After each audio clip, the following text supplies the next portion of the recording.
Olá, amigos. Ponto de Vista Saúde está começando. Conosco o professor Hamid Alexandre Cecim, da Universidade Federal do Triângulo Mineiro. Aliás, gente, olha, dentro de uns 10, 15 anos, a UFTM terá mudado esta cidade. Uma universidade significa cultura, desenvolvimento. Quem viver, verá.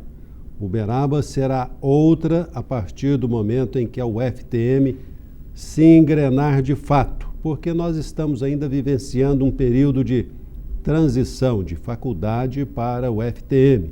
Os cursos estão chegando, certamente abrirão novas oportunidades para os jovens uberabenses frequentarem uma universidade, um curso superior gratuito, e tudo isto, com certeza, impulsionará o progresso cultural desta cidade.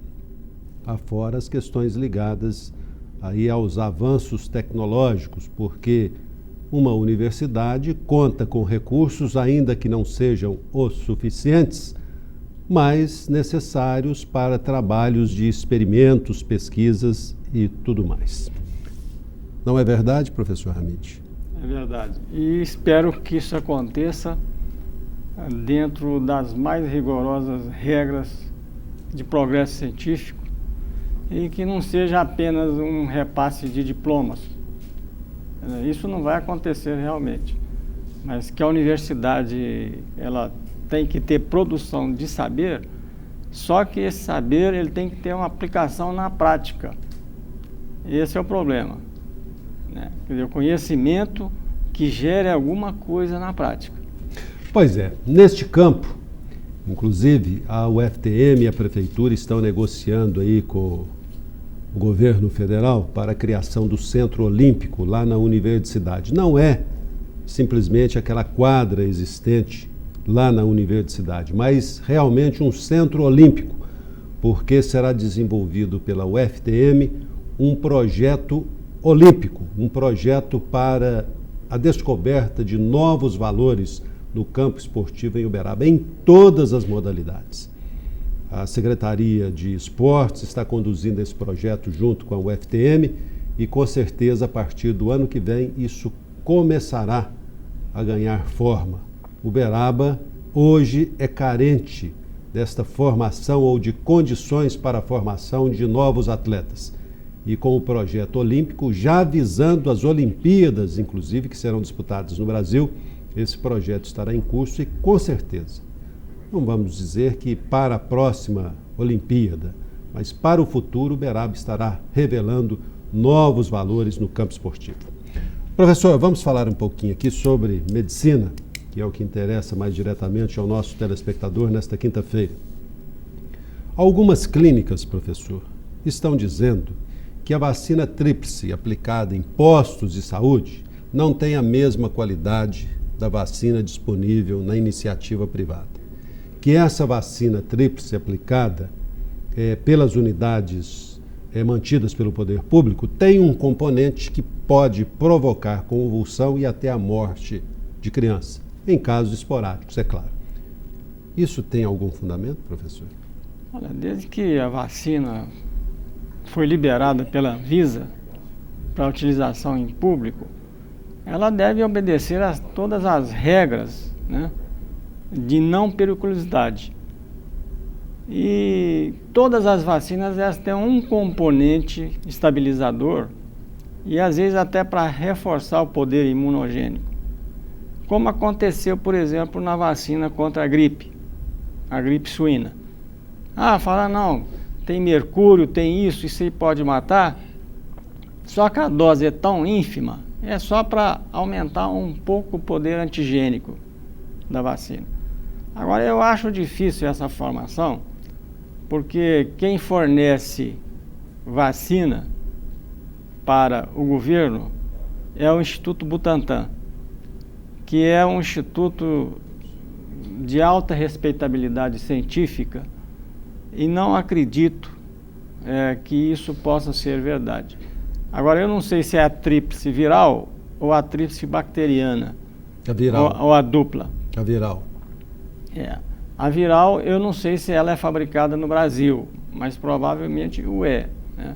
Mas o fornecedor da iniciativa privada é o mesmo do serviço público ou não? Não, pode ser diferente. Pode ser diferente. Por exemplo, no caso da gripe suína, o fornecedor para o governo foi o Butantan. Mas como a quantidade era pequena, que não dava para vacinar toda a população brasileira, então os laboratórios particulares venderam para as clínicas particulares a vacina para o HN1 importada. Então, às vezes, existem algumas diferenças. Agora, essas raridades que podem acontecer, na outra também pode acontecer. O senhor conhece algum caso? Não. De convulsão em função da vacina e que tenha levado a criança à morte? Não, eu acho que essa é uma afirmação relativamente perigosa, raciocinar em termos de um caso. Pode nem ser a vacina. Pode, exatamente. Do ponto de vista de saúde pública, não pode se pensar em termos particulares, quer dizer, de um só caso ou dois casos. Porque quem é que prova que foi por causa da vacina? E se a criança, por exemplo, ela tiver epilepsia e teve uma crise naquele dia? Por isso que medicina não pode tirar conclusões por causa de um trabalho. Publicou um trabalho na revista tal que diz que remédio tal faz bem para determinada doença. Isso aí não é universal. Raciocínio médico tem que ser universal, né? Não existe gota, por exemplo, em determinado lugar. Pode ser verdade, mas na China, por exemplo, a incidência de gota é menor. Por quê? A alimentação lá é pobre em proteínas, tem pouca carne, é mais arroz, né? Então não pode tirar conclusões assim por causa de uma coisa, de um fato. Não pode. Eu tomei um remédio aí e me fez bem. Quer dizer, ele tomou aquilo, mas e os bilhões de pessoas que moram no mundo? Vai fazer mesmo efeito? Não. Professor, a propósito, existe algum remédio, droga, que não tenha contraindicação? Não. Todo remédio, ele tem contraindicações. Senão ele é placebo. Quer dizer, o remédio que não faz mal, ele não existe. O que depende da dose. A partir do momento em que se chamou que ele é remédio, todos têm contraindicações. Por exemplo, uma pessoa nunca tomou penicilina na vida. Pode ter um choque anafilático. Choque anafilático é uma reação brutal, né? É uma queda de pressão arterial, pode levar à morte, etc. Mas existe uma razão para isso. Por quê? Até nós falamos no programa passado. A carne hoje, os alimentos, principalmente a carne, tem antibiótico. Os veterinários, os fazendeiros, eles dão antibiótico para tratar de supostas doenças de animais. Então, o animal fica sensível. Quer dizer, já teve contato com aquele alergeno. E ele transmite essa alergia através da carne para o ser humano. Quer dizer, o ser humano, quando ingere a carne, ele está ingerindo todos os medicamentos que são dados para o gado. Daí as reações que podem ocorrer inexplicáveis. E qualquer tipo de medicamento é passível de dar efeito colateral. Tanto que o laboratório é obrigado a colocar na bula, ler bula é importante, né? Ler bula, todo mundo tem que ler a bula. Porque às vezes o médico, ele não dá conta de explicar tudo que está ali. O sujeito esclarecido, ele vai ler a bula. Mas essa linguagem da bula é suficiente para o entendimento de uma pessoa mais simples? Medianamente informada, e daí a importância da mídia nesse sentido, de informação, ela consegue. Caso não consiga entender, ela tem o direito de telefonar para o médico e perguntar para ele o que é tal coisa que está escrito ali. Ele vai informar com certeza. Professor, quando o médico prescreve um medicamento para o paciente, Na fixação da dosagem, ele leva em consideração a necessidade do tratamento da doença, mas leva em consideração também a questão da contraindicação? Leva. Sempre pesa na balança.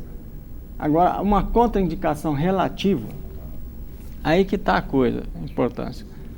Porque medicina é ciência e arte. Né? Quer dizer, o indivíduo tem que conhecer muito e tem que ter bom senso. Tem alguma pequena contraindicação. Às vezes o risco dele morrer por causa daquela pequena contraindicação é grande. Então quem tem que levar em conta o risco-benefício. Por exemplo, o indivíduo precisa tomar anticoagulante, senão ele vai ter um derrame cerebral. Ele tem que pesar, né, que o derrame cerebral vindo é pior que às vezes ter uma hemorragia pequena. O dentista é a mesma coisa. Às vezes ele tem que atuar, usar determinados medicamentos, e ele tem a experiência e saber contornar os efeitos colaterais. Quer dizer, efeito colateral sempre vai existir. A percentagem às vezes é pequena, mas ele tem que correr o risco que fala. Né? Porque nós estamos passando na rua, pode cair uma pedra na cabeça. Não pode? Então, esse risco conhecido, o conhecido é fácil de resolver. Nós passamos a vida tomando remédio, professor. Passamos, exatamente. Passamos a vida tomando remédio. Uns mais, outros menos, claro, mas ninguém fica sem remédio. Principalmente depois de determinada idade. Exatamente. Isso vai minando a nossa resistência com os efeitos colaterais? Ou não? Não. Tem alguns medicamentos que podem diminuir a resistência. Podem diminuir. Tem outros que não. Mas esses outros que não, eles afetam outras funções do organismo. Por exemplo, o indivíduo que toma muito diurético, remédio para urinar, para fazer urinar. Esse remédio, ele elimina uma substância que chama potássio. E o potássio, esse elemento, ele é importante para a estabilidade do coração, para o funcionamento do coração. Então, às vezes, as pessoas, para se enxugarem, acham que está muito gorda e toma diurético sem prescrição médica, que vem nessas bombinhas para emagrecer, está correndo o risco de, em ela sendo portadora de alguma doença cardíaca, de agravar a situação. Então, é por isso que o medicamento tem que ser receitado pelo médico. E uma advertência, esse é um problema que a medicina enfrenta hoje, Wellington, que quem está ensinando prescrição são os viajantes de laboratório. Eles não, coitados, né? São os laboratórios, né? Que eles têm um departamento, são preparadíssimos, né? E o indivíduo, o médico, fica com preguiça às vezes de ir lá no livro de farmacologia e vai só na propaganda do laboratório. Aliás, essa é uma... Que obviamente só fala das coisas positivas do medicamento. Isso. Às vezes coloca as contraindicações em letrinha pequena, você falou um pouco. Só que a Anvisa, agora, ela proibiu, está vindo em letra maior, né? Inclusive advertências, interações medicamentosas. Isso é outra coisa que a população precisa prestar atenção. Interação medicamentosa é quando um remédio junta o efeito ao outro medicamento. E essa interação pode ou diminuir o efeito ou exagerar o efeito. Por exemplo, não pode se tomar anti-inflamatório um indivíduo que toma anticoagulante, quer dizer, remédio para ralhar o sangue. Por quê? Porque há uma potencialização dos dois. Os dois juntam forças e vão fazer um efeito muito maior do que o desejado. Outro problema também são os remédios usados para micose, né? Esses remédios para micose, qualquer tipo de micose, até por via oral é pior, eles têm um sistema que lá no fígado eles não deixam metabolizar determinadas drogas e elas caem na corrente circulatória com força total.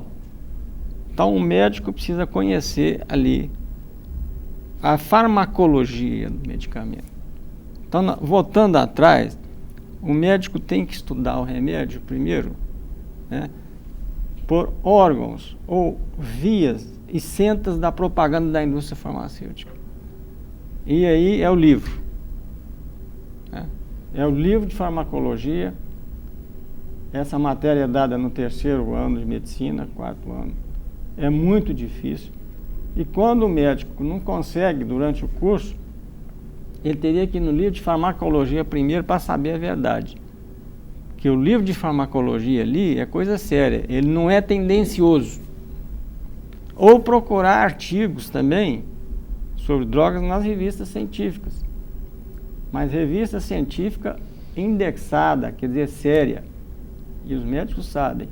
Não pode ser aquela revista que tem laranja, que nós falamos na semana passada.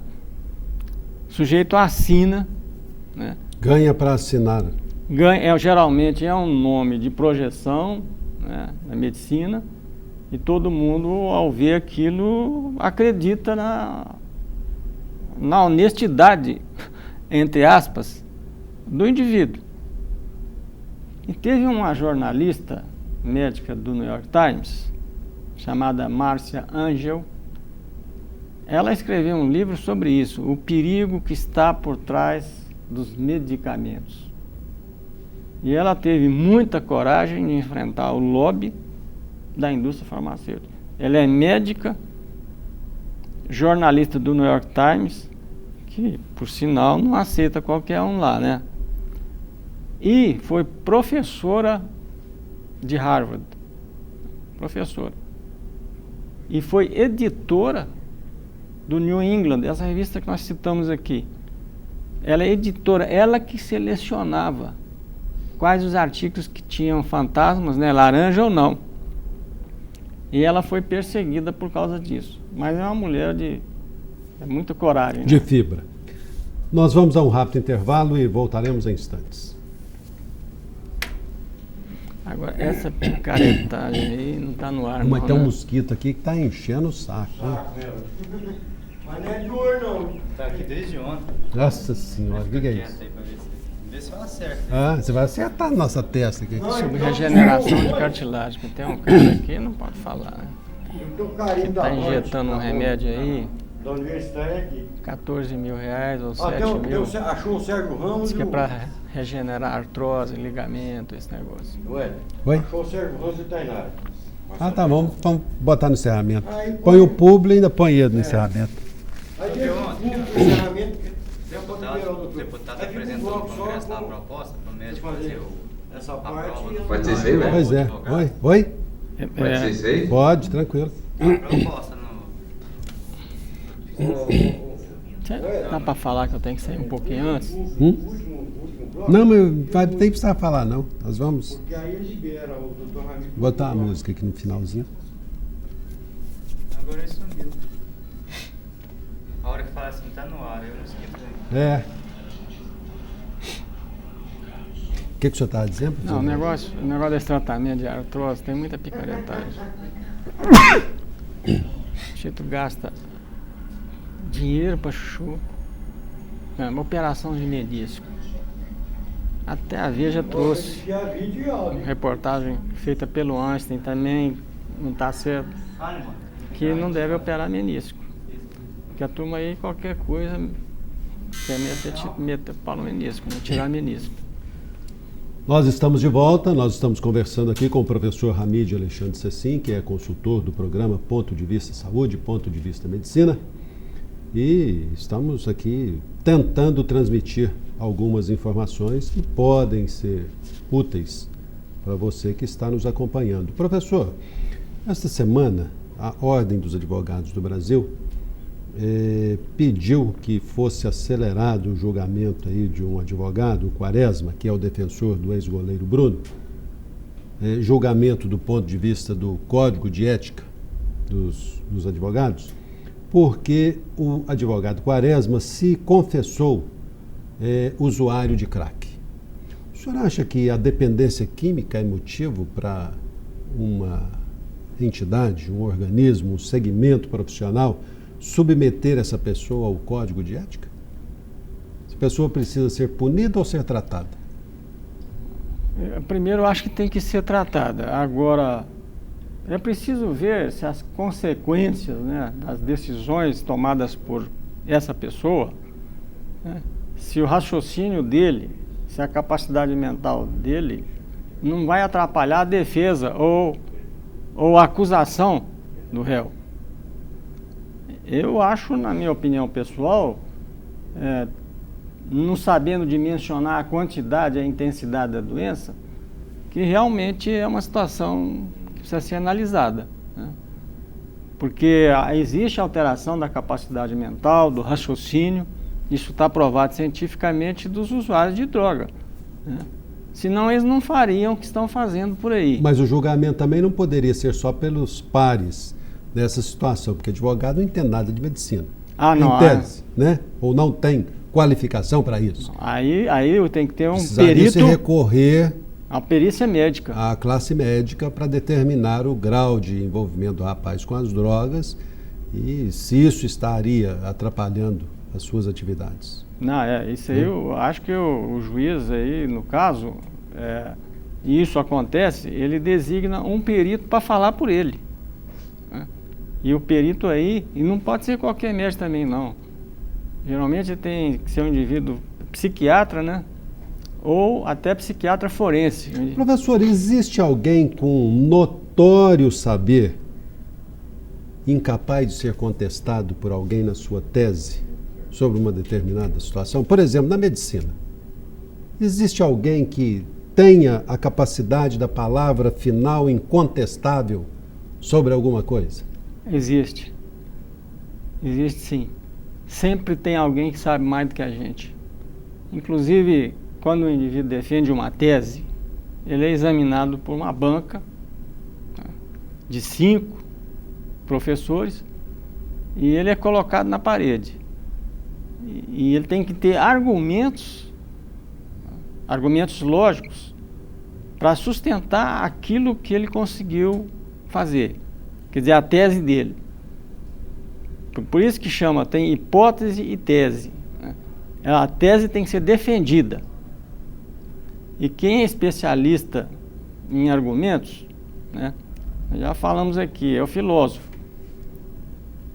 Por isso que o médico e o advogado tem que estudar filosofia, tem que saber silogismo. Silogismo é a base da lógica. O sujeito que não sabe lógica, né, ele nunca será um bom médico, e menos advogado ainda. Só que o médico usa um tipo de silogismo, chamado silogismo científico. E o advogado, ele usa o silogismo dialético. A diferença é o seguinte, Wellington, o advogado tem que ser... O dialético é aquele que parte de uma tese provável. O médico não. A tese dele não pode ser provável. Ela tem que ser universalmente aceita. Irrefutável. Irrefutável.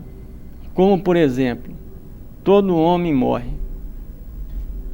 Essa é uma tese... Isso é uma verdade absoluta, professor? Absoluta.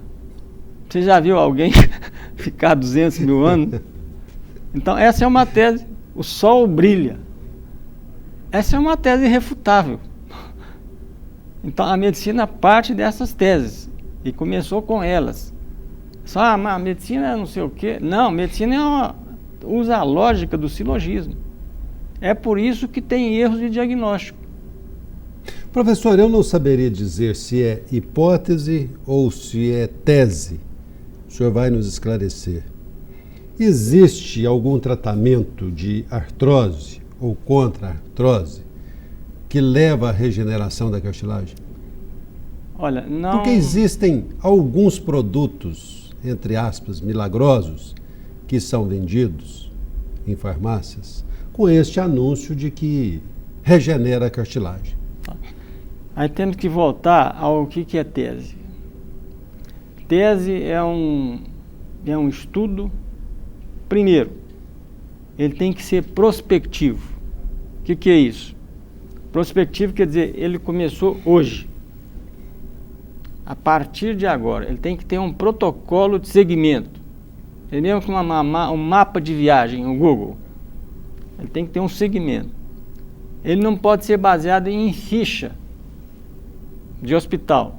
Aí chama retrospectivo. Isso não presta. Então, primeira coisa, o povo vai entender fácil. Prospectivo. Quer dizer, tem um protocolo que vai ser seguido do qual não se pode afastar. Quer dizer, as regras são mesmas para todas as pessoas que fazem parte desse trabalho, que estão no trabalho. Segundo, tem que ser randomizado. Nome complicado. Random, em inglês, quer dizer aleatório. Quer dizer, a escolha das pessoas que vão participar dessa pesquisa, elas não podem ser conhecidas. O indivíduo não pode saber para quem que está dando um remédio. E a pessoa não pode saber qual remédio que está tomando. Quando for analisar o resultado, o médico que fez aquilo, ele não pode fazer o exame, tem que chamar outro sujeito, porque ele pode ter intenção de ter bom resultado. Então, olha, está um prospectivo, randomizado e controlado. O que é controle?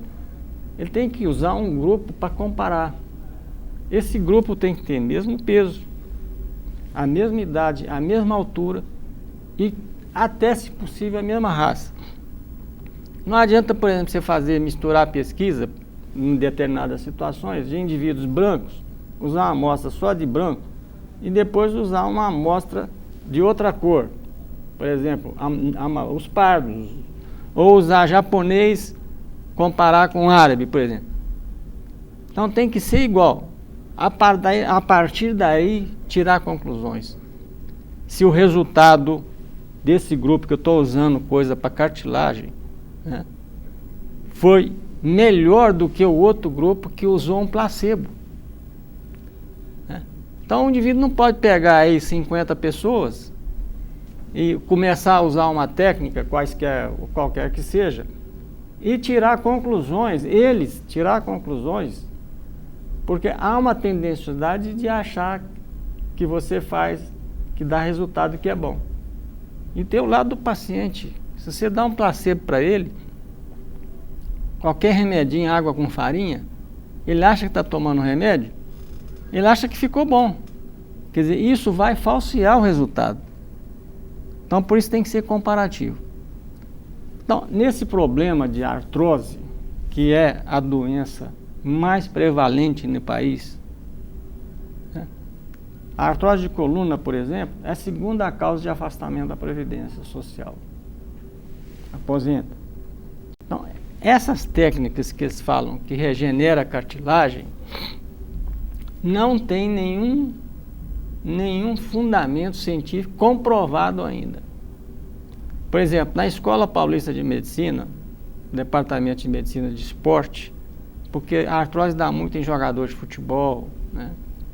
Por quê, professor? Por causa que o indivíduo traumatiza o seu joelho ou os outros locais muito cedo. Por exemplo, o Didi, ele aposentou com 33 anos, por causa de uma artrose de joelho, de uma hernia de disco. Quase todos os jogadores de futebol, eles estão falando agora que o Ronaldinho Gaúcho é velho, porque tem 30 anos. Então, por causa do trauma, quer dizer, há uma solicitação muito grande do esporte, que é um esporte de contato, um esporte violento, menos violento do que o futebol americano, né? O futebol americano é um trem de selvagens, né? É. Então, essas pessoas têm artrose com mais frequência. E na praça, aí, no país inteiro, várias técnicas, o indivíduo injeta aquilo, injeta isso, e fica bom. Esses que ficam bons, provavelmente por causa do efeito placebo, né? É aquela chamada fé no remédio.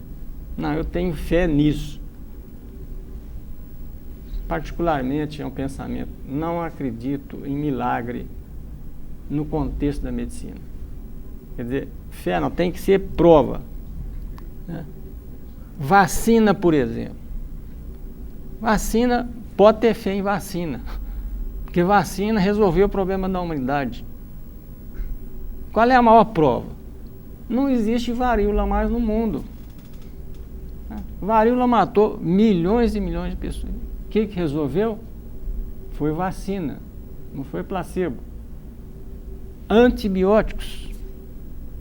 Quer dizer, tem muita coisa na medicina. Agora, essas novidades, porque todo dia o jornal traz uma novidade. Agora tem uma novidade aqui, você vê, comida natural nem sempre é melhor. Mas isso é um contrassenso. Mas também não precisa ser estudioso para dizer isso, não precisa, professor? Não, aí vem professor tal, nutrólogo, nutricionista, doutora... Porque nada tem essa verdade absoluta de ser melhor do que tudo. Pois é, mas não precisava nem dizer. Mas isso aqui é para falar que a comida, que não é natural, quer dizer, a mensagem aqui, você vê, a manchete fala uma coisa, comida natural nem sempre é melhor. Quer dizer, é inteligente essa afirmação, porque ele não está falando que é melhor, nem sempre. Sim. E fala que a comida industrializada pode ser melhor, porque às vezes falta isso, falta aquilo, tem que botar... Ué, isso aqui é propaganda de indústria. Né? Isso aqui é propaganda de indústria de alimentos. Quer dizer, o indivíduo lê isso sem uma análise, uma focalização séria, agora ele vai lá no supermercado, vai lá e vai comprar tudo quanto é porcaria. Enlatado. Vai se abastecer de enlatados. Quer dizer, a humanidade inteira sabe que enlatado faz mal. Mas vem isso aqui, faz essa declaração. É jornal. Professor, a propósito do industrializado com o natural, eu ouvi de uma pessoa aí que os produtos vermelhos, tomate, cenoura, etc, tal, são os produtos que levam mais agrotóxicos e que são prejudiciais à saúde. Isso é uma verdade? É verdade. O agrotóxico, agrotóxico é veneno. É veneno. Isso tá, no mundo inteiro sabe disso. Tem gente que lava o moranguinho até quase tirar a polpa do moranguinho. Diz que é para evitar o agrotóxico. É um produto realmente que contém muito agrotóxico? Um sujeito que mexe com isso, um veterinário, ele falou que toda a fruta que você a vê maior do que você a viu 30 anos atrás, quer dizer, esse crescimento, esse aumento de tamanho, não foi de graça, não. Teve remédio ali, hormônio, fito-hormônio, para crescer, para vender mais, né? Fica mais pesado. Agora não tem nem discussão, quer dizer, isso está provado cientificamente que a comida natural, né? O ovo caipira, Wellington. Você não acha que o ovo caipira é mais saudável do que aquele ovo lá, né, que injeta não sei o que, como é que faz? Produzido industrialmente? Mas o caminho, às vezes, em razão do crescimento da população, é de utilizar isso, mas tem que utilizar com cautela. E a Secretaria, o Ministério da Agricultura tem que ficar atento para isso. Mas nós não estamos mexendo demais na estrutura molecular de tudo, não, professor? Hoje, por exemplo, está proibido, em Minas Gerais, estão proibidos a venda e o transporte da árvore murta, porque diz que a murta propaga uma determinada mosca que é prejudicial às lavouras de frutos cítricos. Agora, o biólogo me disse que é prejudicial porque estão mexendo na estrutura da fruta cítrica para que ela produza frutos maiores e mais rápido. Aí, em consequência deste avanço de uma determinada espécie, proíbe-se outra espécie. O homem combatendo a natureza, vamos assim dizer, em função das suas experiências para ganhar mais. Verdade, tudo é o fim, né? O Marx, ele dizia que o mundo gira em torno do sexo e do dinheiro. Nada mais verdade, né? O poder vem através do dinheiro é o deputado que gasta mais, acho que ele ganha mais na eleição, né? E lá nas alcovas, que manda ali, você sabe, né? Professor, só para concluir essa situação da cartilagem aqui, não existe forma de recuperar uma cartilagem? Não existe. Comprovadamente? Comprovadamente, existem estudos, esses medicamentos são vendidos aí no comércio, eu tenho provas de que eu estou falando, não regeneram cartilagem, quer dizer, ela não cresce, ela não vira o que era. Se o fizesse, nós seríamos imortais do ponto de vista locomotor. Quer dizer, se cartilagem, né, de 20 anos, a de 40 voltasse a 20 anos, ficava a mesma coisa, nós íamos andar até 200 anos. Ela, com o tempo, ela vai perdendo a espessura e aumenta a sua base de sustentação. Esses bicos de papagaio que assustam as pessoas, esses são mecanismos de defesa contra o desequilíbrio. Para aumentar o equilíbrio, aumenta a base de sustentação. Isso é até qualquer princípio físico, né?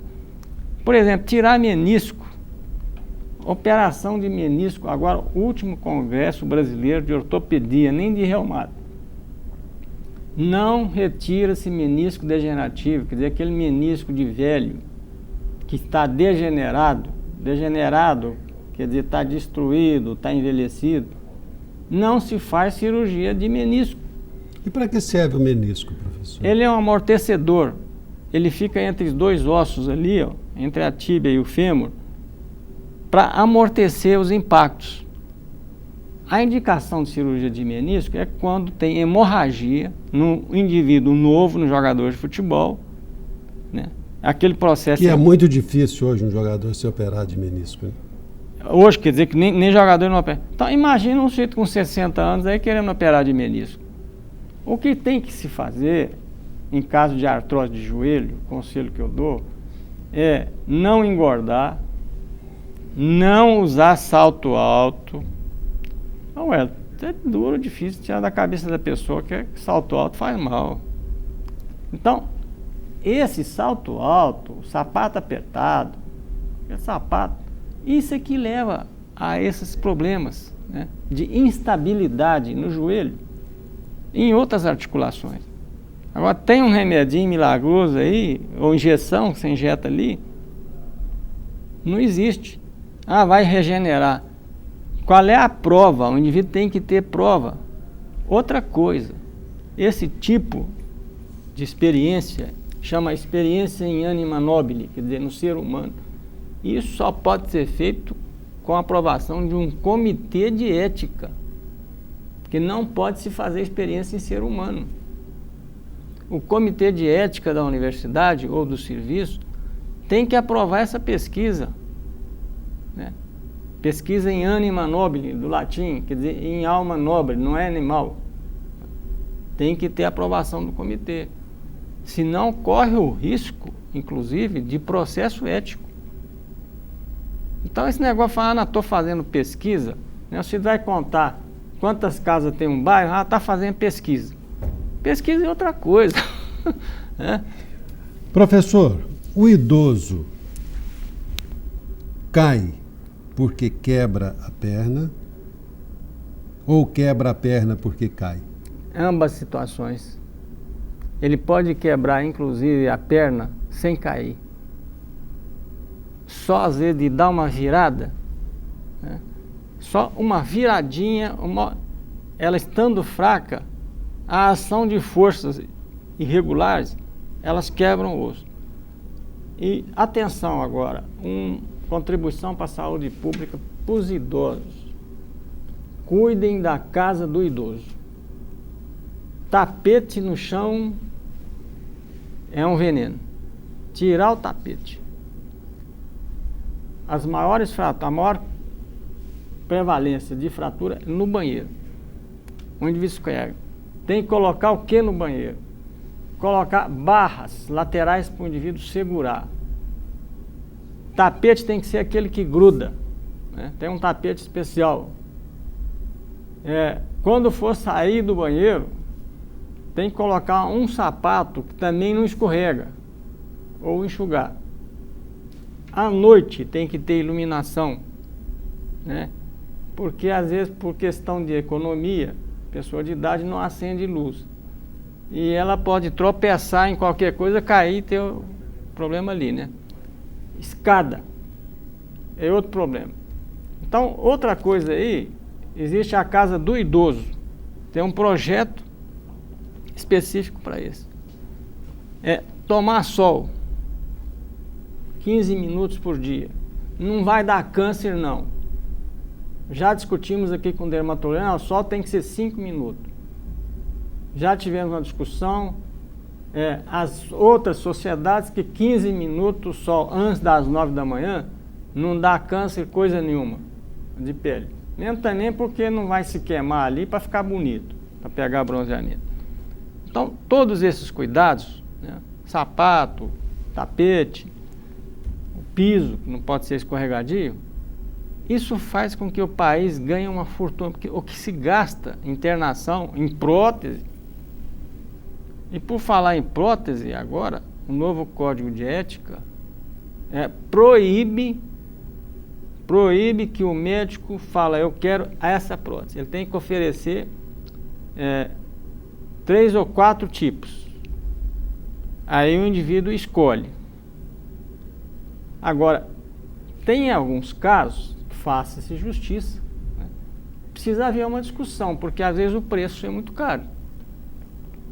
Mas o doente tem direito, quando o plano de saúde nega, ele fazer um recurso. Aí uma conferência médica vai indicar qual é o tipo de prótese, desde que não prejudique o plano e nem prejudique o paciente. Difícil compatibilizar isso, né, professor? Não, eu acho que uma boa conversa, né, e uma dose também de, não sei qual é a palavra que eu uso, né, porque qualquer palavra pode te comprometer. Todos vocês, um grande abraço. Até quinta-feira.